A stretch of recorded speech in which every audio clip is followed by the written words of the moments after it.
జ్యోతి జ్యోతి ఏమంటుందో ఒకసారి ఇందాం. పాఠశాల విద్య ఇకపై 12వ తరగతి దాకా. ఓహో, హై స్కూళ్ళ స్థాయిని పెంచే యోజన మంచి ఉపాయమే. విద్యార్థుల డ్రాప్ అవుట్లను నివారించేందుకు ఇతర రాష్ట్రాల్లో అధ్యయనం చేయాలి. 10వ తరగతిలో ఉత్తీర్ణులైన ప్రతి విద్యార్థి ఇంటర్మీడియట్ పూర్తి చేసేలా చూడాలి. యంగ్ ఇండియా రెసిడెన్షియల్ స్కూళ్ళ నిర్మాణాల ప్రగతిపై నివేదిక సమర్పించాలి. విద్యాశాఖ సమీక్షలో సీఎం రేవంత్ రెడ్డి ప్రతి సంవత్సరం నెల రోజులు ప్రభుత్వ ఆసుపత్రిలో పనిచేయండి.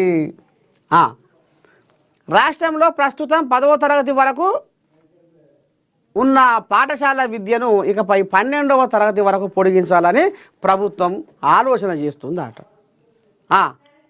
ఈ మేరకు ఉన్నత పాఠశాలల స్థాయిని పెంచి 12వ తరగతి వరకు కొనసాగించాలని భావిస్తుంది.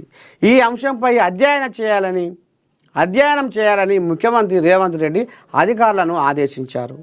పలు ఇతర రాష్ట్రాల్లో పాఠశాల విద్య 12వ తరగతి వరకు ఉంటుందని, దీంతో 9వ తరగతిలో ఉన్న విద్యార్థుల సంఖ్య 12వ తరగతి వరకు కొనసాగుతుందని అన్నారు.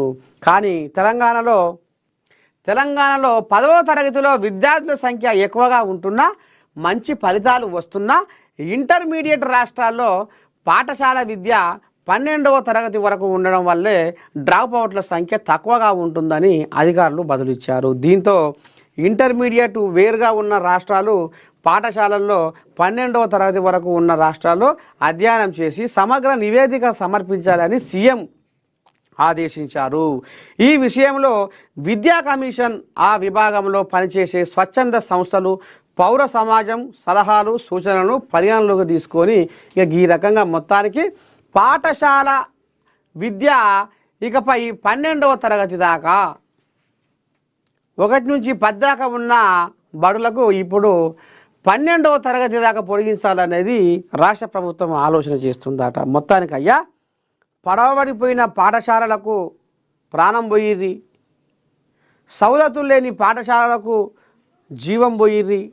ఇప్పటికే మారుమూల పల్లెలలో వన్నె తప్పి చిన్నపోయిన సర్కారు బడులకు మీరు జీవిగంజి పోసి మరి 1 నుంచి 10 కాదు, ఇప్పుడు 1 నుంచి 12 వరకు ఉన్న 1 నుంచి 12 వరకు పొడిగించాలని కూడా మరి రేవంత్ సర్కారు ఆలోచన చేస్తున్నందుకు మరి ఇక నేను తరఫున మరి ప్రత్యేకంగా ధన్యవాదాలు తెలియజేసుకుంటున్నాము.